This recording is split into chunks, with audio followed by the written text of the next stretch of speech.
하나님의 말씀은 구약성경 레위기 4장 1절부터 21절까지의 말씀입니다. 구약성경 레위기 4장 1절부터 21절까지의 말씀을 저와 여러분들이 한 절씩 교독하고 마지막 절은 다 같이 봉독하겠습니다. 여호와께서 모세에게 말씀하여 이르시되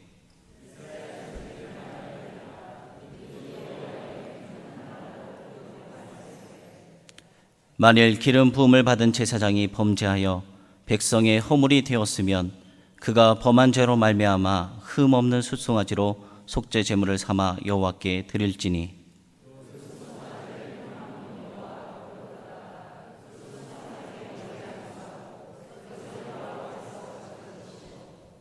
기름 부음을 받은 제사장은 그 숫송아지의 피를 가지고 회막에 들어가서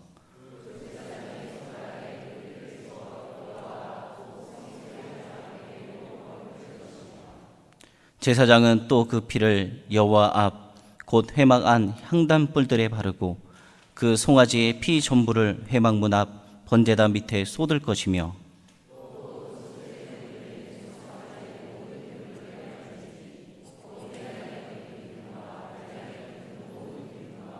두 콩밥과 그 위에 기름 곧 허리 쪽에 있는 것과 간에 덮인 꺼풀을 콩밥과 함께 떼어내되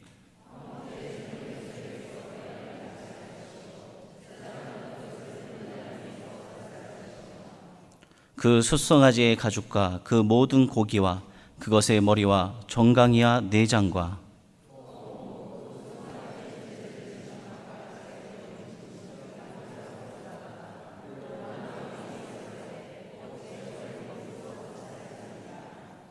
만일 이스라엘 온 회중이 여호와의 계명 중 하나라도 부지 중에 범하여 허물이 있으나 스스로 깨닫지 못하다가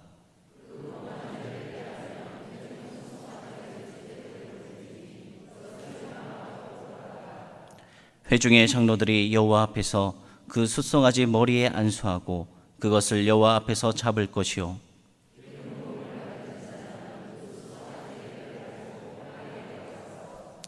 그 제사장이 손가락으로 그 피를 찍어 여호와 앞 휘장 앞에 7번 뿌릴 것이며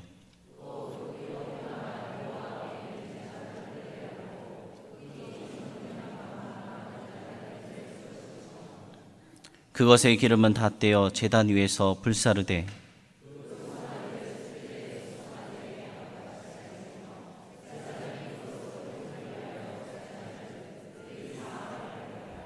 다 함께 읽겠습니다. 그는 그 숫송아지를 진영 밖으로 가져다가 첫 번 숫송아지를 사름같이 불사를지니 이는 회중의 속죄 제니라. 아멘. 할렐루야. 무더운 날씨 가운데서도 하나님께 예배드리기 위해서 모인 성도님들을 주님의 이름으로 환영하고 축복합니다. 항상 마리아 성가대 주를 위해서 봉사하시고 주님만 바라보고 사시는데 믿음대로 여러분의 삶 가운데 하나님이 축복해 주시고 하나님 가는 길이 말씀하여 주시는 그 가는 길이 좁은 길이고 힘들지라도 주님 의지하며 나가면 반드시 주님께서 여러분의 삶 가운데 푸른 초장과 쉴만한 물가로 인도하여 주실 줄 믿습니다. 그리고 오늘 북아메리카 이교구 특송을 내주셨습니다. 나의 마음이 늘 평안해. 계속 고백해 주셨는데 우리가 하나님을 만나지 못하면 계속 불안한 감이 있고 두려움이 있고 근심 걱정이 있습니다. 하지만 예수 그리스도가 우리 안에 오셨을 때 우리 안에는 무엇이든지 할 수 있다는 자신감이 생기고 또 하나님이 나와 함께 하시기 때문에 도와주시기 때문에 그리고 하나님이 우리에게 평안하라 주님 말씀하여 주셨기 때문에 우리 안에 평강이 넘쳐나는 것입니다. 오늘 귀한 특송을 내주셔서 감사를 드립니다. 우리 마리아 성가대와 북아메리카 이교구 우리 축복하며 격려하며 박수 부탁드립니다.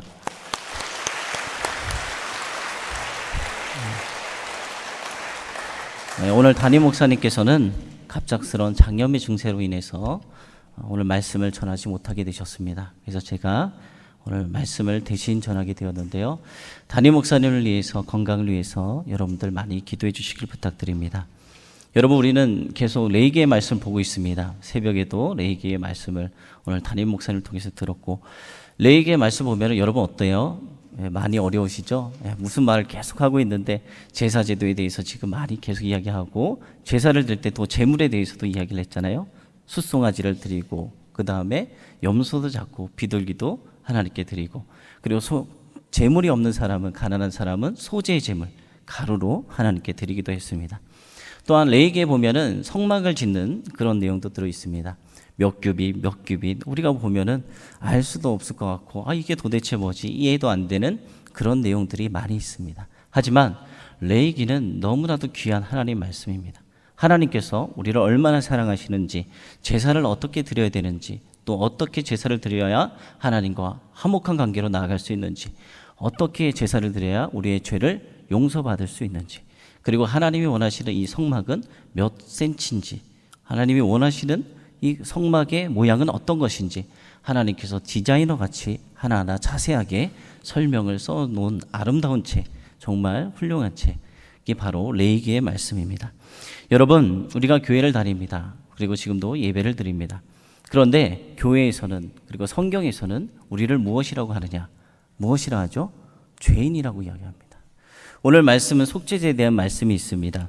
여러분, 이 죄가 무엇입니까? 여러분이 생각하는 죄는 어떤 게 죄입니까? 여러분, 죄 짓고 사시나요? 죄 안 짓고 사세요? 저는 모태신앙인데, 제가 예수님을 만나기 전에 모태신앙으로서 살아왔는데, 예수님을 만나기 전에 저는 죄인이 아닌 줄 알았습니다. 왜냐하면 저는 경찰서에 갈 만한 죄를 저지른 적도 없고, 남에게 해코지한 적도 없고, 길거리에 쓰레기 하나 버리지 않은 저였습니다. 그래서 저는 죄가 없다, 나는 죄인이 아니다 라고 생각하며 살아왔습니다. 그랬는데 제가 큰 고난을 겪을 때가 있었습니다. 한 달하고 한 보름 정도 제대로 잠을 자지 못할 때 너무나도 힘들어서 하나님을 찾았고, 말씀을 읽는 가운데 제가 십자가의 한 상을 보게 되었습니다. 십자가의 한 상을 봤는데 그 십자가가 무엇이죠? 예수님이 달려서 돌아가신 십자가. 우리의 죄 때문에 예수님이 그 십자가에 달리셨잖아요. 그 십자가의 한 상을 보는데 제가 죄인인 게 깨닫기 시작하는 것입니다. 내가 예수님을 저 십자가에 못 박아 죽게 한 죄인인데, 죄인 중에 괴수인데 내가 그거 몰랐구나.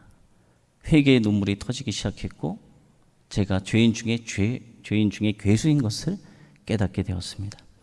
그렇습니다. 성경에서는 우리를 죄인이라고 이야기합니다. 세상에서 말하는 죄는 윤리, 그리고 종교적인 범죄나 법률, 사회적인 이 규범의 위반을 통틀어서 죄라고 이야기하는데, 성경에서는 죄를 무엇이라고 합니까? 하나님과 분리된 상태, 그 자체를 죄라고 이야기합니다. 동시에 하나님 없는 자의 부패한 본성과 그 영향력, 그리고 하나님의 뜻과 명령을 거역하는 모든 악한 행위들을 죄로 성경에서는 규정을 하고 있습니다. 성경에서는 하나님은 선하신 분, 그리고 죄를 창조하지도 않으셨고 알지도 못하신다라고 성경에서는 말씀하고 있습니다. 그렇지만 우리가 살고 있는 이 현실 세계에 이 존재하는 이 죄는 그럼 어디서부터 나왔던 것일까요? 사탄의 유혹에 넘어간 아담, 최초의 인간 아담의 불순종으로 세상에 죄가 들어왔음을 성경에서는 또한 말씀하고 있습니다. 그리고 이 죄는 보편적이다. 모든 사람에게 똑같이 보편성에 대해서 이야기를 하면서 의인은 없다, 의인은 없으며 모든 사람이 하나님의 심판 아래 있다고 성경에서 말씀하고 있습니다. 그래서 모든 사람에게 구원이 필요하다고 성경에서는 우리에게 끊임없이 강조해서 이야기하고 있는 것입니다. 성도 여러분, 그리고 죄의 본질과 특성이 있는데, 죄는 하나님을 떠나는 것입니다. 하나님의 존재를 인정하지도 않고 권위도 인정하지도 않고 하나님을 찾지도, 하나님을 구하지도 않고 오히려 하나님을 저주하고 하나님의 명령을 거부하고 범하는 것이다 라고 성경에서는 말씀하고 있습니다. 이를 요약하면은 죄는 불의, 불법, 불순종이다 라고 이야기할 수 있습니다. 그리고 이 죄는 어떠한 성격을 갖고 있느냐? 본질적으로 파괴적인 성격을 가지고 있습니다. 죄는 하나님과의 나의 관계를 멀어지게 하고, 또한 죄가 인간을 지배하여 죄의 종으로 삼습니다. 사탄의 종 노릇하고 있는 것입니다. 그리고 인간을 더럽히며 완고하게 만들어버리고 결국에는 구원에서 멀어져 영원한 사망에 이르게 하는 것이 바로 죄인 것입니다. 여러분, 그러면은 죄인은 어떤 종류가 있습니까? 성경은 최초의 인간인 아담, 그리고 그 아내가 누구였죠? 하와였습니다. 갈빗대로 취한 이 하와. 그 사탄의 유혹에 넘어갑니다. 하나님이 먹지 말라는 선악과 선악을 알게 하는 나무의 열매를 먹지 말라 했는데 사탄의 유혹에서 하나님 말씀에 불순종함으로 죄가 이 땅에 들어왔다고 말씀합니다. 이것을 무슨 죄라고 하느냐? 최초의 죄, 원죄라고 합니다.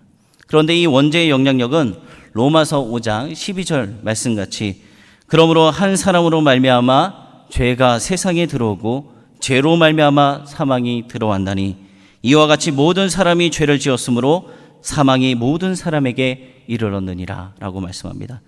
온 인류에게 적용되는 말씀인 것입니다. 이 원죄 아래에 있는 인간은 스스로 불법과 허물을 범하게 되는데 이것은 스스로 자신이 짓는 자범죄라고 이야기합니다. 이해도 있습니다. 고의적인 범죄, 과실로 인한 범죄, 용서받을 수 없는 죄, 사망에 이르지 아니하는 죄, 자기만 아는 죄, 자기도 모르는 숨은 죄, 그리고 자백된 죄. 또 어떤 죄가 있냐? 여러분의 마음과 생각으로 짓는 죄, 행위의 죄, 혀의 죄, 은밀한 죄, 밝히 드러난 죄 등 여러 가지 죄들이 있습니다. 그러면은 이 죄가 있는데 이 죄를 지으면 어떤 결과를 낳게 됩니까? 죄를 범한 자, 곧 죄 아래에 있는 자는 무엇보다 하나님과 분리되게 됩니다. 하나님은 죄를 알지도 못하고 죄를 미워하시고 죄를 지은 것은 반드시 심판하는 분이 하나님이십니다. 그래서 하나님과 분리되고 단절되고 그의 양심은 타락하고 마음의 평강을 잃어버리고 고통을 당하게 되는 것입니다. 그리고 영적으로는 눈이 멀어지게 됩니다. 진리와 하나님의 것이 무엇인지, 하나님이 원하는 것이 무엇인지 진리와 선한 것들을 받아들이지 못합니다. 여러분, 이단들을 한번 여러분들 만나보셨을 것입니다. 길거리에서 많이 만나보셨을 텐데 그들의 눈동자를 보면 어떻습니까? 눈동자가 다릅니다. 여러분들과는 다른 눈동자를 가지고 있습니다. 미혹되어서 그런 것입니다. 또한 하나님의 나라를 유업으로 받을 수 없을 뿐 아니라 심판을 받아 멸망하게 됩니다. 여러분, 그러면 이 죄의 문제를 우리가 어떻게 해결을 받을 수 있을까요? 성경은 인간의 죄를 해결하는 유일한 길이 어디 있다고 이야기합니까? 내가 곧 길이요 진리요 생명이니 나로 말미암지 않고는 아버지께로 올 자가 없느니라 분명 말씀하고 있습니다. 예수 그리스도의 십자가의 공로뿐임을 우리에게 강조하고 있는 것입니다. 여러분, 주의 보혈의 능력이 있습니다. 그 어떤 인간도 스스로 우리의 죄를 해결할 수는 없습니다. 예수 그리스도는 세상을 심판하시기 위해서 이 땅에 오신 것이 아니라 잃은 자를 찾고 죄인을 용서하고 죽은 자를 살리시기 위해서 이 땅에 오셨습니다. 뿐만 아니라 성경에서는 죄를 용서하는 길을 제시할 뿐만 아니라 자신의 죄를 참여하는 사람들에게는 분명 죄 사함의 은총을 허락하실 것을 우리에게 약속하고 있습니다. 성도 여러분, 이제 말씀을 통해서 여러분들 알게 되셨을 것입니다.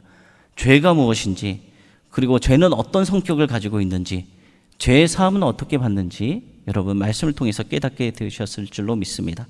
그리고 오늘 우리에게 주시는 이 레위기 4장의 말씀은 기름 부은 제사장, 기름 부음 받은 제사장, 곧 대제사장으로 대표되는 모든 제사장을 위한 속죄제, 그 규례에 대해서 말씀하고 있습니다. 여기서 말하는 이 속죄제가 무엇이냐? 이름 그대로 하나님께 범죄한 사람이 죄 사함을 얻기 위해서 하나님께 드리는 제사를 속죄제라고 이야기합니다. 따라서 이 속죄제는 누가 드립니까? 드리고 싶은 사람만 드리는 제사입니까? 아닙니다. 죄 지은 모든 사람은 반드시 드려야 하는 의무의 제사인 것입니다. 여러분, 우리가 하나님의 말씀을 어느 것 하나 더하거나 뺄 수 있습니까? 어느 것 하나 소홀히 할 수 있습니까? 오늘 말씀 가운데 2절과 3절의 말씀 보면 누구든지 여호와의 계명 중 하나라도 그릇 범하였으되 3절 만일 기름 부음을 받은 제사장이 범죄하여 백성의 허물이 되었으면 그가 범한 죄로 말미암아 흠 없는 숫송아지로 속죄 제물을 삼아 여호와께 드릴지니 라고 말씀합니다. 하나님께서 명하신 말씀은 단 하나의 말씀이라도 소홀함 없이 모두 지켜야 함을 우리에게 말씀하고 있는 것입니다. 여러분, 하나님께서 우리에게 주신 말씀은 어느 것 하나 중요하고 덜 중요한 것이 없습니다. 또 어떤 말씀은 우선적으로 내가 지켜야 되고 어떤 말씀은 상황에 따라서 지키지 않아야 될 말씀도 없습니다. 하나님의 말씀은 어느 것이라도 우리에게 모든 것이 중요하기 때문에 반드시 지켜야 할 최우선의 명령인 것입니다. 여러분, 그러면 우리의 삶을 한번 살펴보도록 하겠습니다. 예를 들어서 주의를 거룩하게 지키라라고 하나님 말씀하셨습니다. 하나님 우리에게 말씀하여 주셨습니다. 이 말씀은 우리는 너무나도 귀하게 여기고 어떠한 일이 있더라도 주의를 성수하려고 노력을 합니다. 그런데 거짓말하지 말라, 이 말에는 하나님 말씀에 대해서는 소홀히 생각하는 사람들이 있습니다. 여러분, 이러한 것은 괜찮은 것일까요? 주의를 지키는데 거짓말하지 말라는 말에는 소홀히 해서 주의를 지키면서 거짓말을 한다, 이것은 맞지 않는 것입니다. 그리고 도둑질하지 말라, 살인하지 말라, 이러한 말씀을 중요시 여기고 도둑질하고 살인하는 사람은 죄악으로 여기는데 내 형제를 미워하지 말라, 이 말씀에 대해서는 아무런 죄책감 없이 내 형제를 미워하는 사람들이 있습니다. 여러분, 이러한 것은 내 자신의 판단에 따라서, 생각에 따라서 하나님의 계명을 중요한 것, 그리고 별로 중요한 것이 아닌 것으로 나누는 잘못을 범한 것과 마찬가지인 것입니다. 여러분, 만약 우리에게 이런 것들이 있다면 어떻게 됩니까? 우리는 잘못을 깨닫고 돌이켜야 합니다. 하나님께서는 주의를 범하는 것이나 거짓말하는 것 모두 다 동일하게 심각한 죄로 여기십니다. 형제를 미워하는 것은 사람을 죽이는 살인 죄를 범하는 것과 다를 바가 없는 무서운 죄인 것입니다. 그러므로 사랑하는 성도 여러분들은 여러분들의 삶 속에서 하나님의 말씀을 어느 것 하나 소홀함 없이 온전히 지키기 위해 노력하고 애쓰는 성도님들이 되시길 바랍니다. 그런데 이 죄의 문제, 습관적이고 고의적으로 범죄를 또 일으키는 사람들이 있습니다. 오늘 말씀 2절을 보면 하나님께서는 누구든지 하나님의 금지 명령을 어기고 그릇 범하였을 때는 속죄제를 드림으로 자신이 지은 죄를 사함받을 수 있게 해주셨습니다. 그런데 여기서 그릇 범한 죄라는 것은 의도적으로가 아니라 모르고 지었거나 순간적인 부주의나 실수로 지은 죄들을 말하는 것입니다. 하나님께서는 이런 죄들에 대해서는 얼마든지 속죄제를 통해서 용서받을 수 있도록 하셨습니다. 그런데 하나님께서는 고의로 지은 이런 죄들에 대해서는 아무런 말씀도 하지 않으셨습니다. 이것은 무엇을 뜻하는 것일까요? 누구든지 고의로 하나님의 말씀을 어길 때는 결코 용서받을 수 없다는 것을 보여주신 것입니다. 성도 여러분, 우리는 연약한 인간이기 때문에 언제든지 죄를 범할 수가 있습니다. 이러한 우리의 연약함을 아시는 하나님께서는 우리가 죄 지었을 때 사함받을 수 있는 길을 열어놓으셨는데 그것이 오늘 말씀의 속죄제인 것입니다. 그런데 우리는 그것이 죄인 줄 알면서도 짓는 것, 의도적으로 짓는 죄는 결코 용서받을 수가 없는 것입니다. 왜냐하면 우리는 하나님이 분명 살아계신 것을 알고 하나님이 이것을 싫어하는 것을 알면서도 공의로운 하나님, 심판의 하나님인 것을 알면서도 죄를 짓는다.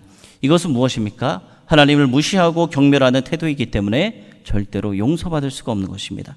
물론 하나님은 우리를 사랑하십니다. 그리고 자비로우십니다. 그래서 우리가 회개하면 얼마든지 용서해 주시는 분이십니다.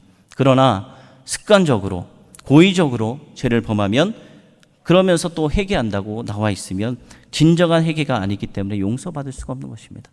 우리 회개가 무엇입니까? 자기의 잘못을 하나님께 고하고 뉘우치고 돌아오는 것, 그리고 다시는 그러한 죄를 저지르지 않는 것이 회개인데 우리는 날마다 후회만 하고 있는 것입니다. 하나님, 제가 이런 잘못을 저질렀습니다. 또 다시 후회하고 사랑하는 성도 여러분들은 어떠한 죄도 가까이 하지 마시고 습관적이고 고의적인 죄에 물드는 일이 없도록 자신을 철저하게 지키시길 바랍니다. 그리고 사람은 누구나 다 죄에서 자유롭지 못합니다.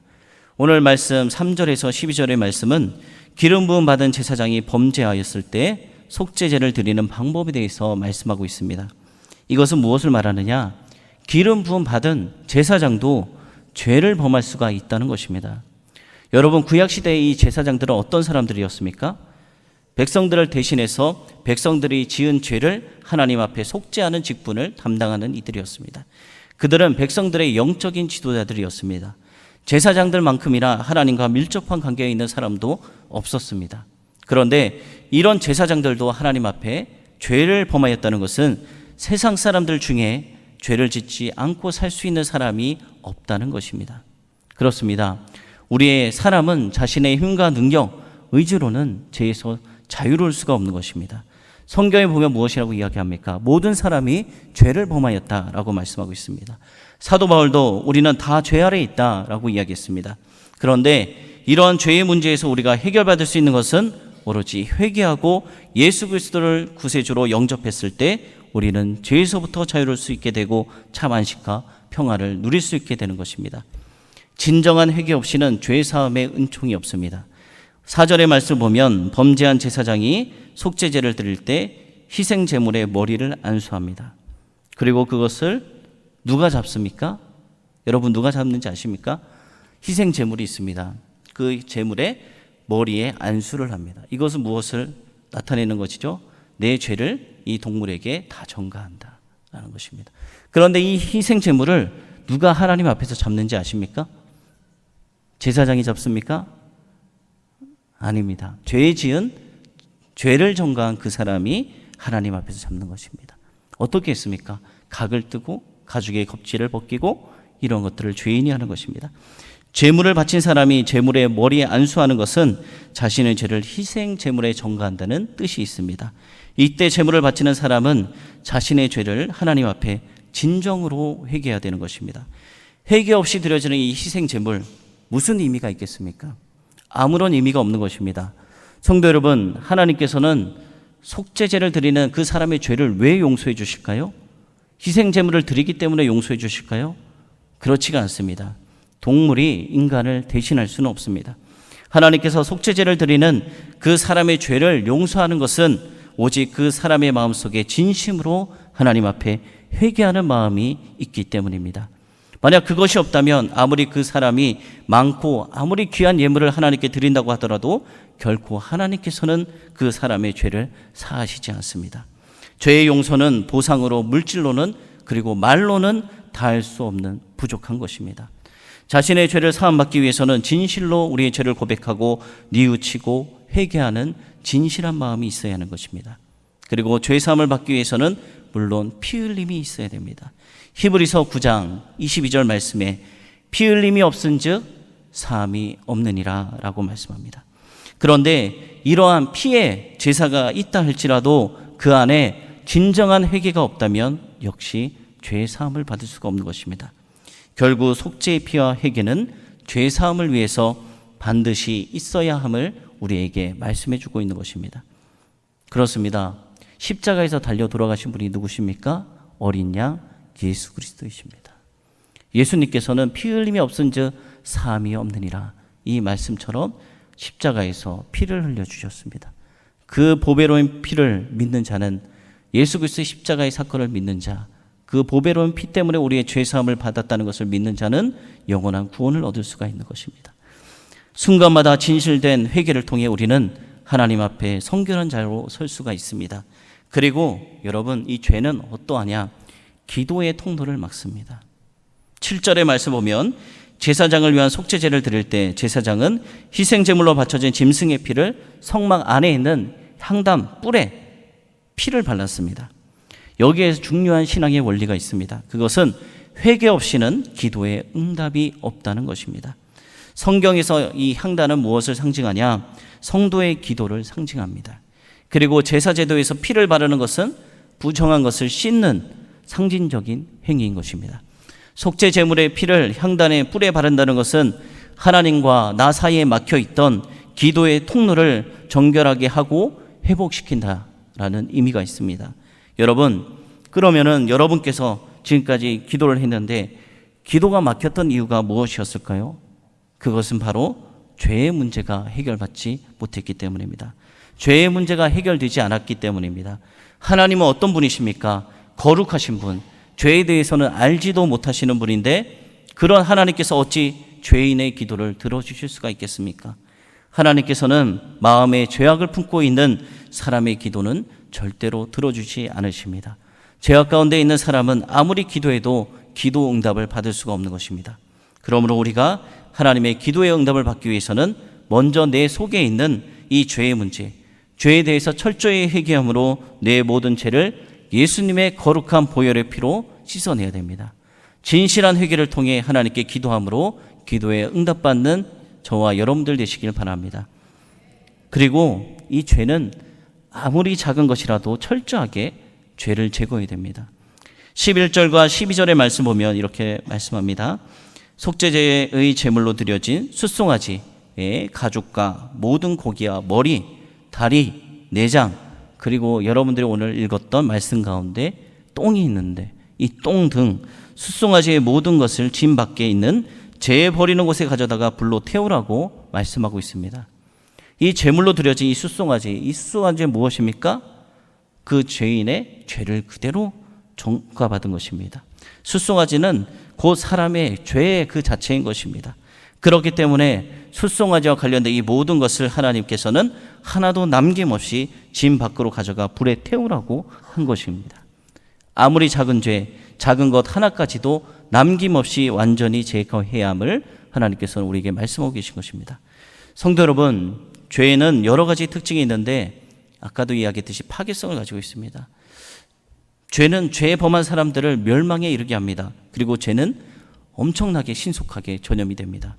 좋은 일은 어떻습니까? 방송에서 공익 광고를 하고 여러 가지 노력을 하지만 좋은 일은 하지가 않습니다. 그런데 나쁜 것은 그렇게 알리지도 않고 하지 말라고 하는데도 금방 퍼지는 것을 보고도 우리는 알 수가 있습니다. 아무리 작은 죄라도 금방 큰 죄로 커지는 특징을 죄는 가지고 있는 것입니다. 그래서 작은 범죄로부터 시작해서 결국은 돌이킬 수 없는 죄를 범하는 경우가 많이 있습니다. 그러므로 성도 여러분, 죄는 아무리 작은 것이라도 처음부터 여러분 철저히 하고 죄는 가까이도 하지 말고 피하는 여러분들 되시기 바랍니다. 이것쯤이 하는 이 생각은 처음부터 버려야 하는 것입니다. 우리는 모든 죄에 대해서 철저한 자세로 배격하고 물리침으로 하나님 앞에 흠없는 삶을 살아가는 여러분과 제가 되길 소망합니다. 성도 여러분, 하나님께서는 또한 지도자에 대해서 더욱더 철저히 책임을 묻고 있는 것을 우리는 말씀을 통해서 알 수 있습니다. 진정 지도자가 된 자나 앞으로 지도자가 되려고 하는 사람은 야고보서 3장 1절의 말씀을 마음 깊이 새겨야 됩니다. 내 형제들아, 너희는 선생된 우리가 더 큰 심판을 받을 줄 알고 선생이 많이 되지 말라. 그렇습니다. 지도자의 책임이 이만큼 더 무거운 것입니다. 여러분, 요즘에 한국교회에 많은 문제가 있고 많은 매스컴에서도 많이 이야기를 합니다. 교회의 타락 앞에서 먼저 회개할 자들은 바로 지도자들입니다. 목회자들이 먼저 회개해야 되는 것이 맞습니다. 또한 13절에서 15절의 말씀을 보면 이스라엘 회중이 죄를 범하면 백성들로 하여금 숫송아지로 속죄제를 드리겠습니다. 그런데 이때 특이한 것은 제물을 가지고 온 백성들 전체가 아니라 백성들의 장로들이 숫송아지의 머리에 안수를 하도록 한 것입니다. 지금으로 말하면 목사들이 안수를 하도록 한 것입니다. 백성들 전체가 일일이 안수할 수도 있지만 온 이스라엘 회중의 범죄는 누구보다 누구의 책임이 크냐? 먼저 백성들의 지도자들인 이 장로들이 책임을 져야 한다는 것을 말씀하고 있는 것입니다. 올바른 결정을 내려서 그릇된 생각을 백성들이 가지지 못하게 해야 되는데 잘못된 결정을 내려서 온 백성이 죄를 저지르게 한 이 잘못은 바로 지도자에게 있는 것입니다. 오늘날 한국교회 안에서도 여러 가지 잘못된 모습들이 있습니다. 뜨거웠던 이 신앙, 이 믿음이 식어지고 있습니다. 우리는 먼저 회개해야 됩니다. 우리 다음 세대들은 하나님을 알려고도 하지 않고 믿으려고도 하지 않습니다. 저 같은 경우도 모태신앙으로서 어려서부터 교회를 나갔지만 그냥 다닙니다. 우리 자녀들도 마찬가지입니다. 부모님을 따라서 어렸을 때 나오다가 사춘기 접어들면 반항하기 시작하고 고등학생 되고 수능 보고 대학교 들어가면 이제는 머리가 커서 하나님을 만나지 못한 자녀는 교회에 나오려고 하지 않습니다. 여러분, 유럽의 교회들 지금 어떻게 되었습니까? 텅텅 비었습니다. 다 술집으로 변하고 도서관으로 변하고 하나님을 믿는 자는 점점 줄어들고 있습니다. 한국 교회에 많은 문제가 있습니다. 지도자들의 문제가 큽니다. 영적으로 깨어있지 못한 지도자들, 그리고 하나님이 기뻐하지 않는 일을 하는 지도자들. 여러분들이 목회자들을 위해서 기도해 주셔야 됩니다. 여러분들이 다음 세대를 위해서 기도해 주셔야 됩니다. 그리고 여러분들의 신앙이 잘 전수되어질 수 있도록 하나님 말씀 붙들고 날마다 기도하시고 승리하시는 여러분들 되시길 소망합니다. 기도하겠습니다.